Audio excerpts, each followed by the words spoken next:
An object has moved through a distance, can it have a zero displacement? If yes, support your answer with an example.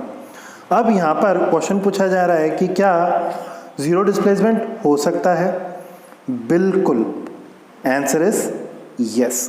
ठीक है, अब object का displacement zero हो सकता है कहने का अर्थ ये है कि जब एक ऑब्जेक्ट, ठीक है, दोबारा रिपीट कर रहा हूं, जब एक ऑब्जेक्ट इक्वल डिस्टेंस क्या काम करता है?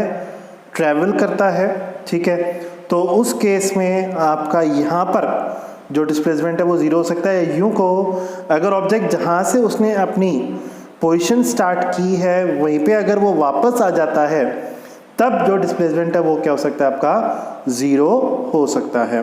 सो आंसर पे चलते हैं। Yes, an object can have zero displacement even when it has moved through a distance. This happens when final position of object coincides with its initial position. ठीक है, यानी जहाँ से ऑब्जेक्ट अपनी जर्नी स्टार्ट की है अगर वो वहीं पे आ जाता है तो डिस्प्लेसमेंट क्या हो सकता है? जीरो हो सकता है।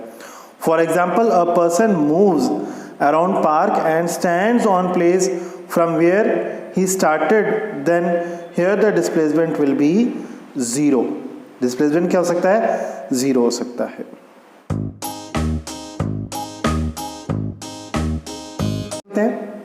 A farmer moves along a boundary of the square field of side 10 meter in 40 seconds.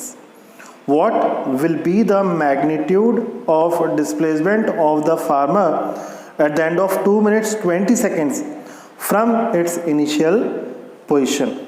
अब देखिए यहाँ पर जो साइड दी गई है वो 10 मीटर दी गई है। कितनी दी गई है? 10 मीटर। ओके, अब यहाँ पे डायरेक्शन दे दिया गया है, ए से बी जा रहा है, बी से सी जा रहा है, सी से डी, फिर डी से वापस ए की तरफ। ठीक है, और कंप्लीट जो है वो कितना लगा रहा है? ठीक है, ऑफ द 2 मिनट्स 20 सेकेंड्स।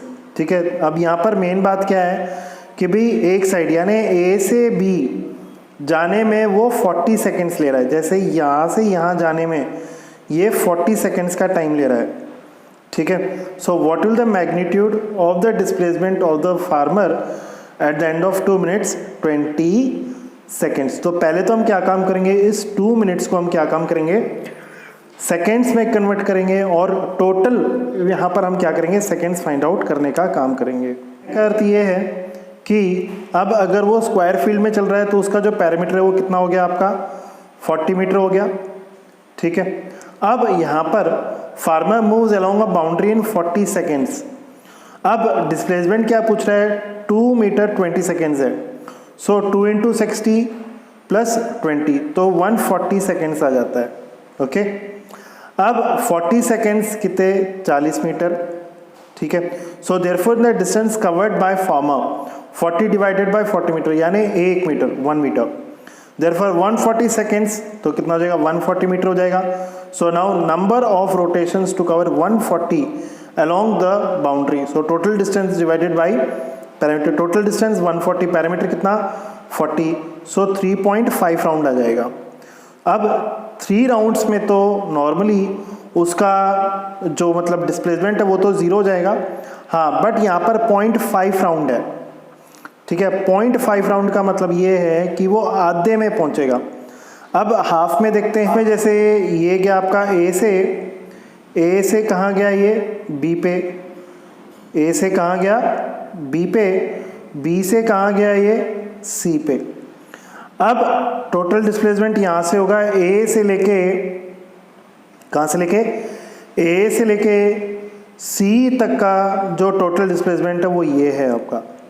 ये इसका शॉर्टेस्ट पाथ आपको क्या करना है?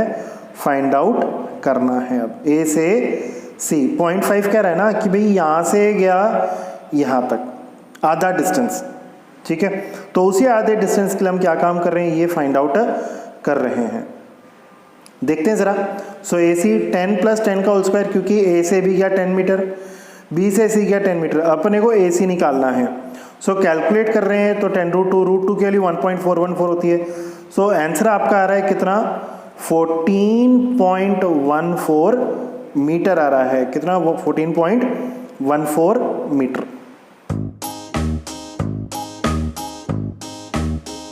कम to the next question, which of the following is true for displacement? It cannot be zero, its magnitude is greater than the distance travelled by object. ठीक है, अब first वाला आपका क्या है? सही है। Which one of the following is true? The displacement, sorry, यहां पर फर्स्ट कह रहा है कि भाई the displacement can not B zero. ठीक है, अब ये फर्स्ट वाला जो ऑप्शन है वो आपका गलत है, क्योंकि displacement can B zero.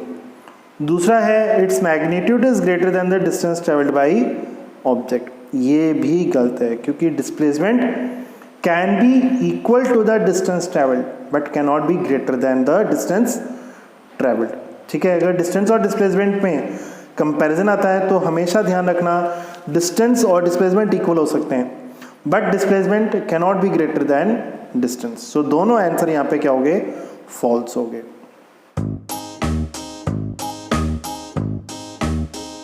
Distinguish between speed and velocity. ठीक है, स्पीड और वेलोसिटी के बीच में डिफरेंस बताना है। तो यहाँ पे हम लोग डिफरेंस देख रहे हैं जरा। स्पीड एक साइड लिख देंगे और एक साइड हम क्या करेंगे? वेलोसिटी लिखेंगे। Speed is the distance travelled by object in a given interval of time. Okay, velocity क्या है? डिस्टेंस की जगह आपने डिस्प्लेसमेंट लिखना है। ओके, स्पीड का फॉर्मूला लिखना है distance over a time, velocity का फॉर्मूला लिखना है डिस्प्लेसमेंट ओवर अ टाइम। उसका स्पीड क्या है? एक स्केलर क्वांटिटी है। अब स्केलर की तरफ चलते हैं। स्केलर एक्चुअली क्या है? जिसके अंदर केवल मैग्नीट्यूड हो। अब जैसे हम लोग कहते हैं कि भाई 40 किलोमीटर पर आवर, तो 40 किलोमीटर पर आवर, तो ये क्या है? मैग्नीट्यूड है। ठीक है, स्केलर क्वांटिटी है। ठीक है, अब वेलोसिटी क्या है? एक वेक्टर क्वांटिटी है जिसका मैग्नीट्यूड भी होता है और डायरेक्शन भी होता है। मैग्नीट्यूड कैसे? 40 किलोमीटर पर आवर है, बट अगर हम डायरेक्शन दे दें it is moving towards north, तो ये क्या हो गया? आपका वेक्टर हो गया। क्या हो गया? Vector.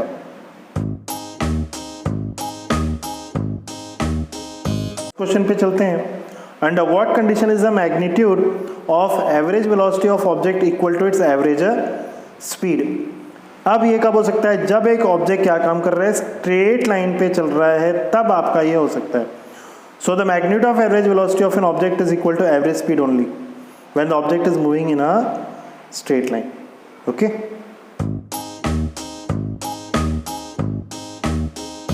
What is the odometer of automobile measure? Odometer जो है मतलब बाइक के आगे जो आप नीडल देखते हो, जब बाइक मूव होती है तो उसके नीडल क्या काम करता है? मूव होता है, तो उसे हम ओडोमीटर कहते हैं। ठीक है, सो ओडोमीटर जो है मतलब कहने का अर्थ ये है कि अंदर, मतलब जो पॉइंटर देख रहे हैं, पॉइंटर के अंदर जो है एक और जो है डिस्टेंस मेजर करने के लिए होता है, उसको हम ओडोमीटर कहते हैं। सो ओडोमीटर क्या काम करता है? डिस्टेंस मेजर करने का काम करता है। ठीक है, what does the path of object look like when it is a uniform motion? ठीक है, यूनिफॉर्म मोशन में होगा जब उसका पाथ क्या होगा? स्ट्रेट होगा।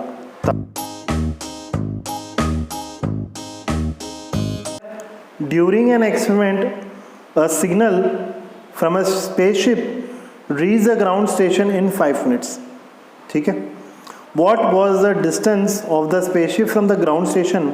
The signal travels at a speed of light that is 3 × 10⁸ metre per second. ठीक है, स्पीड दे दी। अब सिग्नल वहाँ से यानी स्पेसशिप से ग्राउंड तक पहुँचने में कितना लगता है? 5 मिनट्स। तो सेकेंड्स में कन्वर्ट करेंगे, 300 सेकेंड्स आ गया। डिस्टेंस कितना कहलाएगा? Speed into time. स्पीड है ही आपके पास, टाइम है, बस कैलकुलेशन आपने करनी है। सिंपल सा है, ज़्यादा मुश्किल नहीं है। सो 9 × 10⁹ क्या जाएगा? मीटर आ जाएगा।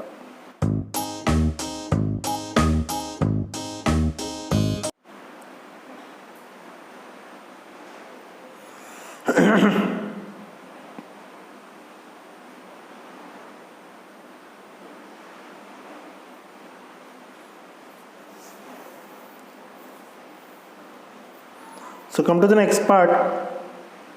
When will you say a body is in uniform acceleration, non-uniform acceleration? ठीक है, सबसे पहले हम बात करते हैं यूनिफॉर्म एक्सेलरेशन के बारे में, ठीक है। अब जब ऑब्जेक्ट क्या काम कर रहा है, स्ट्रेट लाइन में चल रहा है, ठीक है, उसकी वेलोसिटी इंक्रीज हो या डिक्रीज हो, ठीक है, एक सेम टाइम इंटरवल पर, टाइम इंटरवल भी क्या होना चाहिए, सेम होना चाहिए, तब उसे हम क्या कह सकते हैं, यूनिफॉर्म एक्सेलरेशन कह सकते हैं। नॉन यूनिफॉर्म एक्सेलरेशन में वही है कि भाई the rate of change of velocity is not constant, ठीक है, कांस्टेंट नहीं है, तो वो क्या कहलाएगा, आपका नॉन यूनिफॉर्म एक्सेलरेशन कहलाएगा।